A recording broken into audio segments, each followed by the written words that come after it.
Hey everyone, and welcome to The Explainer. I am super thrilled to be your guide today as we navigate a really fundamental building block of language learning.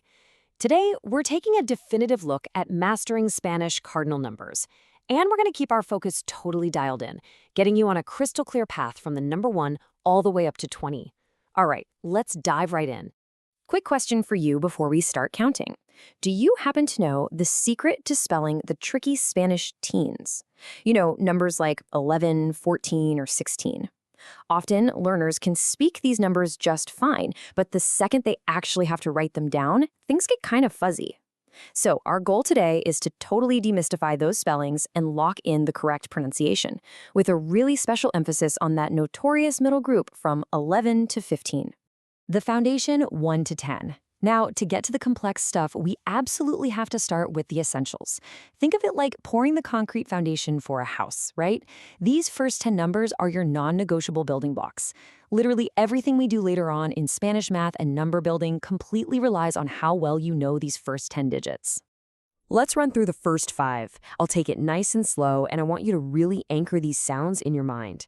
We have 1, uno, 2, dos, 3, tres, 4, cuatro, and 5, cinco. Notice how crisp those vowels are? In Spanish, vowels don't glide or stretch out like they tend to do in English. It's just a sharp, clear uno, dos, tres, cuatro, cinco. Moving right along to the next 5. 6 is seis.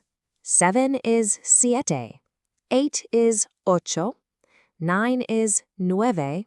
And 10 is diez. Now, stop for a second and look really closely at the number 10, diez. Check out that spelling. It ends with a Z, D-I-E-Z. In a lot of Spanish-speaking regions, that Z is pronounced with a soft S sound, while in parts of Spain, it might sound a bit more like a th. But no matter how you say it, you absolutely must remember to write it with that Z. It is a crucial piece of the puzzle. The rule breakers 11 to 15. Okay, this right here brings us to the main event of today's explainer. We are officially transitioning into the most challenging and unique block of numbers in the entire sequence. From 11 to 15, Spanish numbers completely abandon the base root forms you'd expect and just take on a totally unique identity. Let's actually pump the brakes here for a second. I want you to really focus in on this next sequence, because this is exactly where most learners trip up. Here is our very first rule breaker, 11. In Spanish, 11 is once, spelled O-N-C-E. Yep, it looks exactly like the English word once, but it is pronounced once. Just make sure you really emphasize that C ending, once. Okay, keeping that in mind, let's look at 12. Get ready because you're about to see a very clear pattern emerge. 12 is doce, D-O-C-E, pronounced doce. Are you starting to hear it? Just like once, we're maintaining that exact same ending. Next up on our climb, we've got 13. 13 is trece, T-R-E-C-E, pronounced trece. Once again, we're seeing that C-E ending perfectly maintained. You can kind of see a bit of the number 3, tres, hiding right at the beginning of trece, but it's fundamentally its own unique word. All right, moving to 14. 14 is catorce, C-A-T-O-R-C-E, pronounced catorce. Now, you might notice it sounds a tiny bit like the number 4, cuatro, but look at that highly specific spelling. There is literally no U in catorce, none. It's a huge trap for learners to try and spell it cuatorce, but that is incorrect. It's simply C-A-T-O-R-C-E. And finally, we arrive at the very last number in this highly specialized, rule-breaking subset, 15. 15 is quince, Q-U-I-N-C-E, pronounced quince. And that brings our tricky little rule breaker sequence to a close. Actually, you probably recognize this word already from the famous quinceañera celebration for a girl's 15th birthday. So look at this. What's really fascinating here is the shared spelling. When we put this whole challenging block together, 11 once, 12 doce, 13 trece, 14 catorce, and 15 quince, that se suffix practically jumps off the screen at you. C-E. They all end exactly the same way. Honestly, if you can just memorize these 5 unique root words and remember to tack on the CE at the end, you've completely conquered the hardest part of Spanish counting. The compound returns 16 to 19. Okay, you can breathe a massive sigh of relief now because we are done with the rule breakers. From 16 to 19, we are back in the world of highly predictable, formulaic numbers. Notice the stark visual contrast here.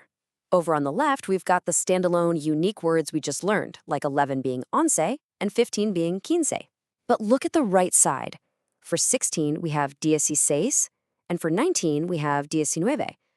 They suddenly become these logical compound words using a new DSC prefix format. And this brilliantly illustrates exactly how that compound works. The source material uses a super basic math equation to show us how two known words literally just merge into a new compound number. Look at step 1. 9 plus 10 equals 19. In step 2, we just translate that. 9 plus 10 literally combines to form 19. It is literally just 10 and 9 smashed together into one single word. Let's guide you through the spellings of this entire compound block. 16 is 16, 17 is 17, 18 is 18, 19 is 19. Now, there is an absolutely crucial detail here, and it's the spelling for 16, 16. Check out that accent mark on the final A. Because the compound word ends in an S, Spanish spelling rules dictate we need a written accent mark to keep the stress on that last syllable. Whatever you do, do not forget that accent. Reaching the milestone 20. Look at us, we made it through the teens. Let's shift gears to a celebratory note as we reach the final step in our counting journey for this explainer. And here it is, the big 2-0, the milestone that caps off our foundation. To finish up our sequence, 20 in Spanish is veinte, spelled V-E-I-N-T-E. Now, pay super close attention to the pronunciation of that V. In Spanish, a V at the beginning of a word usually sounds a whole lot like a soft English B, so it's veinte, not a harsh veinte where your teeth bite your lower lip, just a nice soft veinte. So what does this all mean for you? Well, I want to leave you with this highly practical phrase straight from the student dialogue in our source material. Tengo 11 años. It translates to I am 11 years old. Think about how empowering this is. You can instantly take the numbers you've just learned, like the tricky rule breaker once, and plug them straight into real conversational Spanish. You have the essential building blocks now to share your age, count currency, and really navigate the basics of the Spanish-speaking world. The foundation is poured, so how high are you going to build your vocabulary next? Thanks so much for joining me on this explainer, and keep practicing.